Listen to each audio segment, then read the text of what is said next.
Halo, apa kabar Sobat Yos? Kembali lagi di Jurnal Yos. Dan di video kali ini gue akan membahas manga Tokyo Revenger, atau lebih tepatnya menceritakan alur ceritanya dari chapter ke-11 sampai ke chapter 20.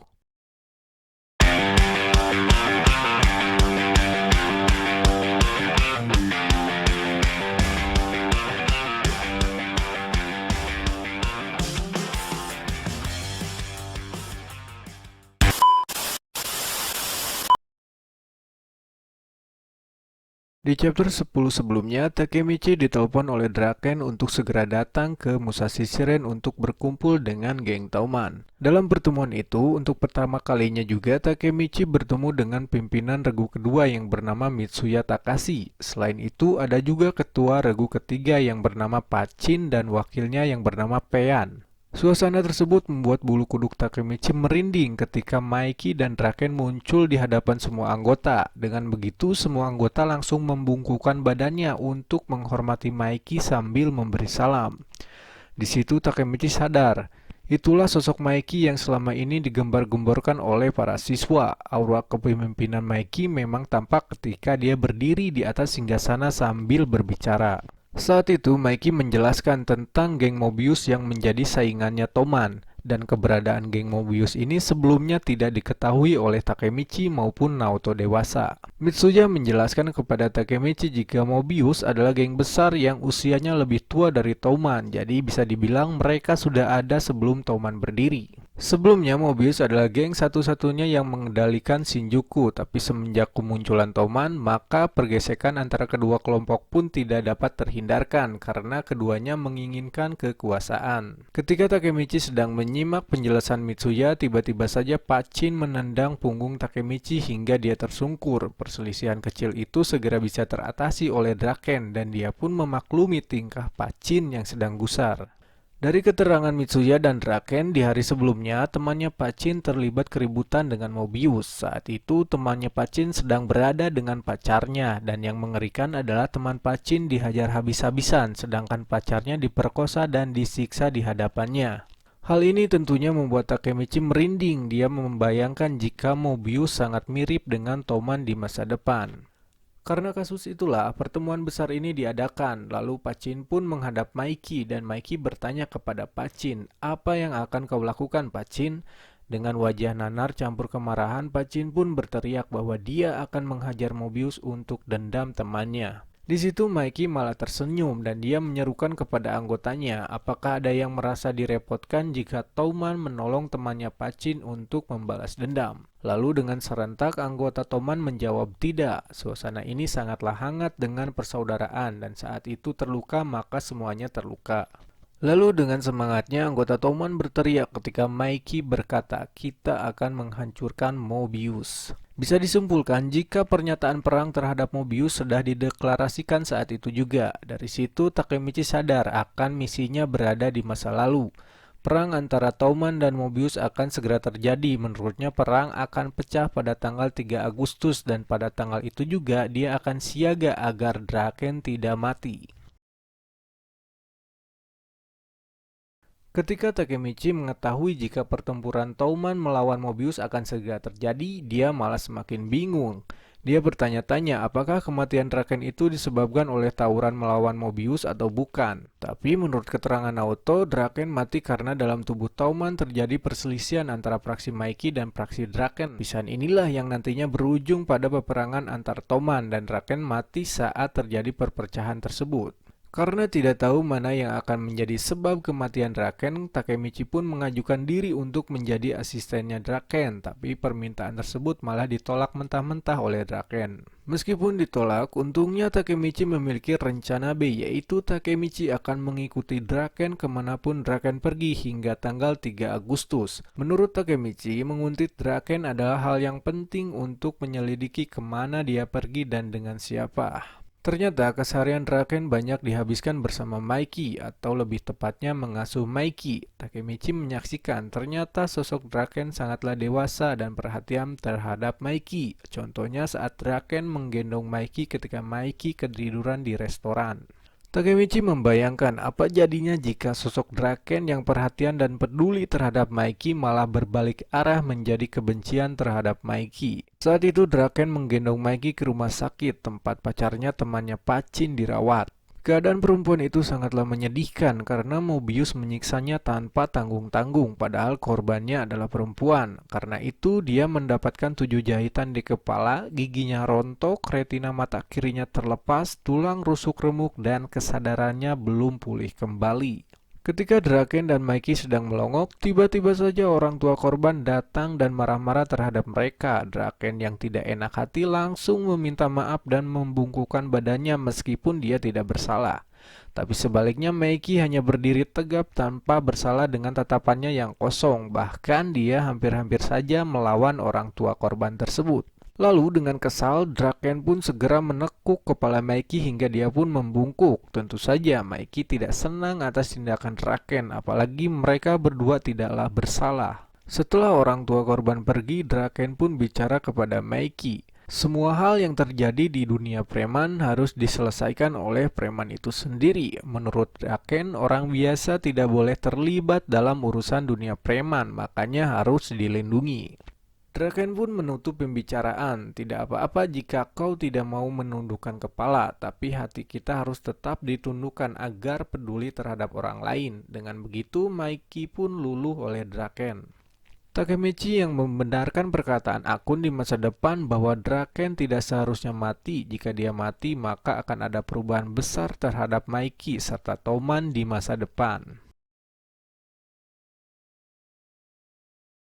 Di chapter 13, Takemichi kembali ke masa depan. Bersama dengan Naoto dewasa, Takemichi berkunjung ke tempat pembangunan gedung untuk mencari Osanai yang tak lain pemimpin dari geng Mobius. Di masa depan, sosok Osanai yang dibayangkan Takemichi dan Naoto adalah orang yang kejam, tapi ternyata hanyalah seorang kuli bangunan yang ringkih. Dia bahkan dibentak-bentak oleh atasannya dan seolah tidak memiliki harga diri. Lalu Takemichi dan Naoto pun bertanya kepada Osanai mengenai tawuran yang terjadi di tahun 2005 antara Toman dan Mobius. Namun sayangnya Osanai mengelak untuk membicarakan hal tersebut. Untungnya Naoto sebagai pihak berwenang menekan Osanai untuk menceritakan mengenai kematian Draken. Menurut Osanai, kematian Draken bukanlah disebabkan oleh Mobius, bahkan tidak ada anggota Mobius yang membunuh Draken. Pertarungan antara Toman dan Mobius menurutnya adalah awal dari kematian Draken dan dia tidak pernah memerintahkan anggotanya untuk membunuh Draken karena Draken terbunuh oleh Toman sendiri. Setelah pertarungan selesai, Osanai menerangkan jika Toman terpecah menjadi 2 praksi, yaitu praksi yang mendukung Maiki dan praksi yang mendukung Draken, dan semua itu menurut Osanai sudah direncanakan oleh seseorang. Tapi seseorang itu tidak disebutkan identitasnya oleh Osanai. Osanai berkesimpulan jika Draken yang kuat saja bisa terbunuh dengan mudah, maka siapa dirinya yang bisa lolos untuk membocorkan hal tersebut. Sambil bicara, tampak terlihat jika Osanai ketakutan sekali membicarakan hal tersebut, lalu dia pun pamit meninggalkan Takemichi dan Naoto. Bisa dibilang, perselisihan antara Toman dan Mobius hanyalah perangkap belaka yang sudah direncanakan untuk memecah belah Toman. Mengetahui hal tersebut, Takemichi pun segera kembali ke masa lalu. Sekembalinya di masa lalu, Takemichi segera berlari untuk menghadap kepada Maiki dan Draken. Kebetulan saat itu mereka sedang berkumpul. Di sana ada Maiki, Draken, Pachin, dan Payan. Tanpa melihat situasi, Takemichi bicara agar pertarungan Toman dan Mobius jangan sampai terjadi. Namun, Takemichi tidak melihat jika Pachin, yaitu orang yang paling sakit hati oleh Mobius, ada di sana. Maka dengan segera Pachin pun menghajar Takemichi, sedangkan Takemichi yang bukan jajaran penting ingin menghentikan pertarungan yang sangat menentukan ini. Dari pertarungan Takemichi dan Pachin, akhirnya Maiki turun tangan. Maiki bilang dengan tegas bahwa pertarungan dengan Mobius akan tetap dilakukan dan dia sudah memutuskan hal tersebut karena Toman memang akan menghancurkan Mobius. Mendapatkan jawaban tersebut, Takemichi pun diam sejenak, tapi beberapa saat kemudian Takemichi mencoba meyakinkan Maiki lagi dan dia akan mencegah pertarungan tersebut. Takemichi berkata jika Toman bersikeras untuk bertarung dengan Mobius, maka Toman akan hancur. Takemichi berkata seperti itu, tapi tidak dengan alasan yang jelas kenapa Toman akan hancur. Untungnya, Draken yang berkepala dingin mencoba memahami Takemichi dan dia berusaha meyakinkan Maiki juga agar memeriksa dulu keadaan dan mengetahui apa yang sebenarnya terjadi. Namun tidak disangka, sanggahan Draken malah dianggap oleh Maiki sebuah pemberontakan terhadap Toman. Menurut Maiki, Draken ingin menentang Toman, padahal bukan itu maksud dari Draken. Lalu tiba-tiba saja di tengah adu argumen yang panas tadi sangka muncullah Osanai, sang ketua Mobius, memasuki gedung. Pacin yang sudah naik pitam dari kemarin langsung saja menyosor Osanai dengan kepalan tangannya. Namun sayang, Osanai dengan mudah menghindari pukulan Pacin dan memberi pukulan keras tepat di hidungnya Pacin. Dan setelah itu, tiba-tiba muncullah anggota Mobius yang lain masuk ke dalam bangunan tersebut. Jumlah mereka sangatlah banyak, Maiki dan kawan-kawan kini terkepung. Takemichi tidak menyangka ternyata pertarungan Toman dan Mobius itu terjadi saat itu, meskipun sebenarnya Takemichi memang tidak tahu. Dan Takemichi tidak membayangkan ternyata Osanai masa lalu sangatlah berbeda dengan Osanai di masa depan. Dalam pikirannya dia terus membandingkan dua pribadi dari orang yang sama. Ternyata Osanai masa lalu sangatlah menyeramkan. Melihat Takemichi yang terus memandanginya, Osanai pun merasa risih dan memberi pukulan keras terhadap Takemichi. Lalu dengan segera Pacin menghalau Osanai agar Osanai tahu jika lawannya adalah dia. Dengan begitu pertarungan pun terjadi antara Osanai dengan Pacin. Di tengah ketidakberdayaannya, Takemichi pun terus memikirkan Draken karena jika pertarungan ini terjadi maka Draken akan mati. Tapi Maiki yang penuh percaya diri malah memerintahkan Takemichi untuk diam dan memperhatikan pertarungan Osanai dengan Pacin. Namun siapa sangka ternyata pertarungan tersebut sangatlah berat sebelah. Pacin malah dihajar habis-habisan oleh Osanai dan Maiki diam saja ketika Pacin dihajar. Parahnya, kini Pacin mulai kehilangan kesadaran dengan darah bercucuran di hidungnya. Pacin melawan Osanai hanya dengan tekad, tapi fisiknya sudah rapuh. Namun di saat terakhir ketika Pacin ambruk, Maiki pun maju merangkul Pacin dan mengatakan kepada semua orang jika Pacin belumlah kalah. Lalu Maiki menggantikan Pacin untuk melawan Osanai. Maiki pun dengan percaya diri berhadap-hadapan dengan Osanai. Dari tinggi badan, keduanya sangatlah berbeda. Osanai dan Mobius menertawakan Maiki dan meledeknya sebagai anak-anak karena tubuh Maiki jauh lebih pendek dari Osanai. Namun siapa sangka ketika Osanai dan Mobius masih berkoar-koar meledek Maiki, lalu tiba-tiba saja kaki kanan Maiki melesat ke atas tepat menghantam kepala Osanai yang masih cengengesan. Dengan begitu Osanai pun tumbang tanpa melakukan perlawanan. Semua anggota Mobius dan Takemichi yang melihat kejadian tersebut tercengang. Mereka tidak menyangka Osanai bisa dengan begitu mudahnya ditumbangkan oleh Maiki hanya dengan satu serangan saja. Setelah itu, Maiki pun menantang satu persatu anggota Mobius lainnya jika ada yang masih penasaran dengannya. Namun saat itu tak ada satupun anggota Mobius yang melawannya. Mereka masih kaget dengan apa yang mereka lihat. Ketika mata semua orang tertuju kepada Maiki, tanpa disangka-sangka Osanai yang sudah tumbang tiba-tiba saja bangkit dan menyerang Maiki dengan pecahan botol tajam. Semua orang kaget dengan apa yang akan dilakukan oleh Osanai. Namun ketika Osanai akan menusuk Maiki, tiba-tiba saja Draken dengan cepat mencegah hal tersebut dan melumpuhkan Osanai dengan lututnya yang tepat menghantam ulu hati Osanai. Dengan begitu, Osanai pun tumbang untuk yang kedua kalinya. Berbarengan dengan hal tersebut, Draken pun berteriak bahwa Toman telah mengalahkan Mobius dan dia menyatakan jika sekarang Mobius adalah milik Toman. Dari pernyataan tersebut, tidak ada satupun anggota Mobius yang menolaknya.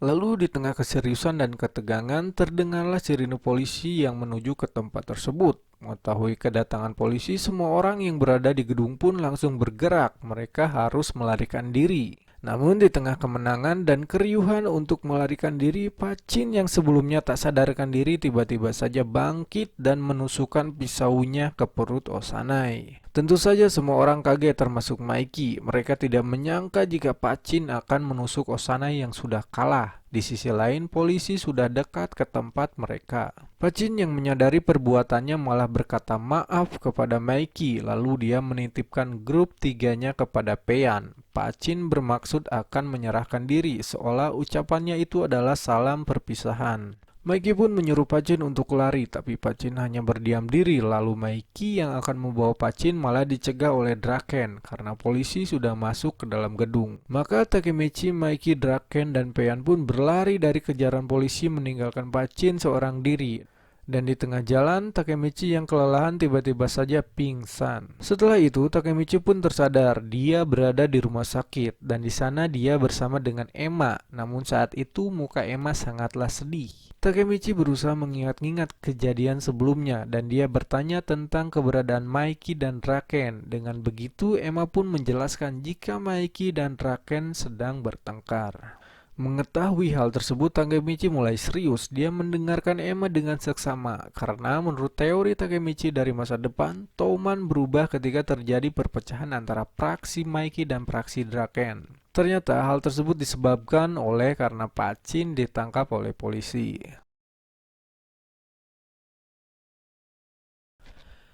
Tanggal 1 pun tiba, sedangkan kematian Draken yang sudah diketahui oleh Takemichi adalah tanggal 3, berarti tinggal tersisa 2 hari lagi, dan itu adalah waktu yang sangat singkat bagi Takemichi, ditambah tubuhnya juga masih terluka. Ketika dia sedang beristirahat, muncullah kawan-kawan gengnya termasuk juga Akun. Mereka datang untuk menjenguk dan membicarakan tentang Touman yang terpecah menjadi 2. Lalu beberapa saat kemudian datang juga Draken seorang diri untuk menjenguk Takemichi. Draken membicarakan tentang Pacin yang kena vonis 1 tahun penjara. Namun ketika Takemichi menyinggung tentang Maiki kepada Draken, Draken pun menghindarinya. Dia menjawab jika Mobius sudah berakhir, lalu dia pun pergi. Takemichi yang menerima jawaban dari Draken semakin serius menanggapinya. Dia pun mengejar Draken untuk membujuknya. Ketika Takemichi mengejar Draken, saat itu juga Takemichi melihat Maiki yang datang untuk menjenguknya juga. Draken dan Maiki kini berhadapan, dan bagi Takemichi itu adalah momen yang sangat canggung. Maiki dan Draken pun berseteru, mereka saling mengejek satu sama lain, dan Takemichi berada di tengah kedua orang itu hingga keadaan pun semakin memanas. Pertarungan Maiki dengan Draken sudah dimulai. Maiki melemparkan sepeda milik Takemichi terhadap Draken, namun lemparannya berhasil dihindari Draken. Lalu Draken pun mengambil pemukul baseball. Mereka berdua sepakat ingin menyelesaikan masalah mereka di saat itu juga. Namun ketika pertarungan akan pecah, tiba-tiba saja Takemichi naik pitam.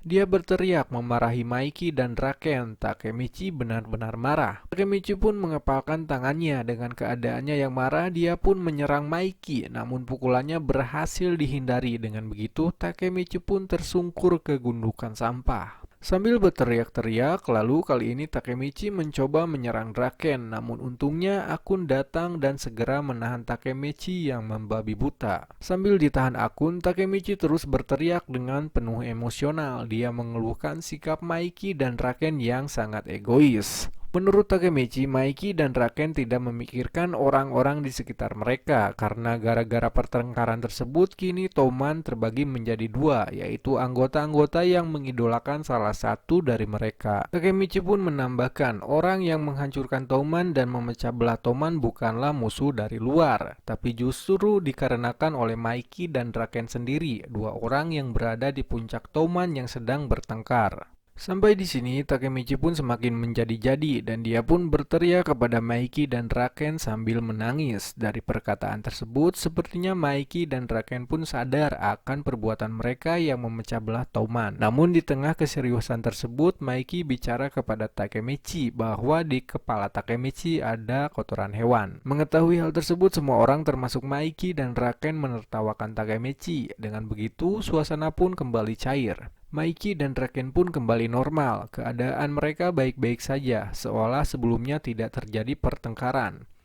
Hal ini disebabkan karena pernyataan Takemichi tadi yang penuh emosional dan termasuk kotoran yang menempel di kepalanya. Maiki pun berkata bahwa dia sudah merelakan Pachin yang dipenjara dan kelak jika Pachin bebas, dia akan merayakan penyambutan besar-besaran untuknya. Di masa depan, Takemichi dan Naoto tahu jika Draken akan terbunuh jika Toman terpecah. Tapi berkat tindakan Takemichi yang sudah mendamaikan Maiki dan Draken, dia beranggapan jika Draken tidak akan mati.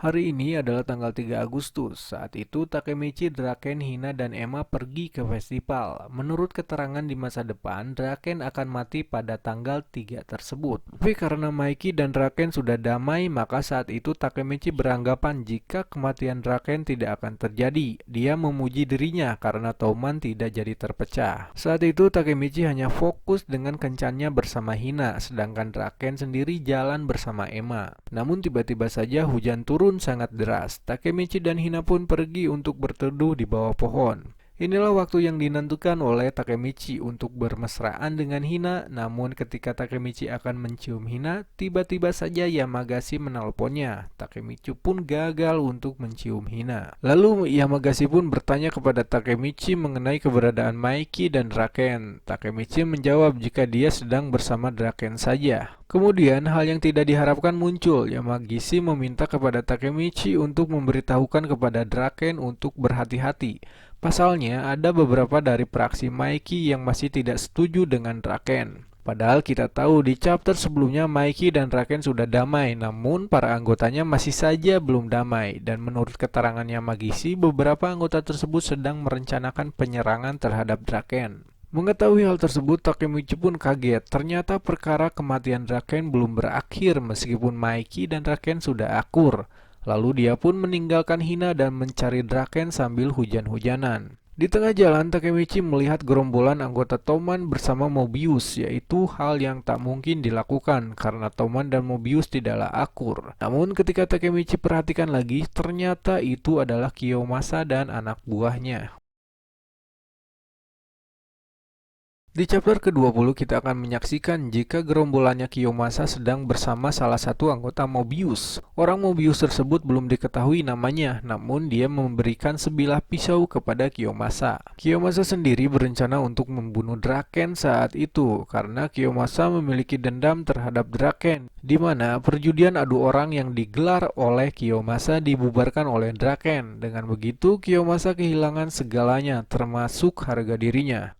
Namun ketika Takemichi sedang memata-matai mereka, tiba-tiba saja dia ketahuan dan diseret ke hadapan Kiyomasa. Sontak tanpa menunggu lama, Takemichi pun menjadi bulan-bulanan Kiyomasa dan anak buahnya. Sedangkan Takemichi sendiri malah gemeteran dengan posisinya. Dia dengan pasrah menerima pukulan dan tendangan sambil meminta maaf. Setelah dihajar habis-habisan, tubuh Takemichi pun dilakban hingga tak mampu bergerak. Dia tidak membayangkan ternyata dirinya yang sebenarnya sudah dewasa tetap saja menjadi seorang pengecut meskipun pergi ke masa lalu, alih-alih ingin merubah masa depan. Ketika Takemichi merenungi dirinya seorang diri, lalu datanglah Hina untuk menolongnya, sedangkan Kiyomasa dan anak buahnya pergi mencari Draken. Takemichi yang tidak bisa bergerak malah mengutuk dirinya sendiri. Dia menangis di hadapan Hina untuk yang kesekian kalinya, dan dalam hatinya dia berharap bisa sekuat Maiki atau Draken agar bisa menghadapi Kiyomasa. Lalu di tengah penyesalan Takemichi, Hina pun menciumnya dalam hujan dan memberi dia semangat. Dengan begitu, Takemichi pun bangkit. Dia ingin melepas beban trauma tersebut. Itulah alur cerita manga Tokyo Revenger dari chapter 11 hingga ke chapter 20. Nantikan video selanjutnya. Terima kasih dan salam Yos.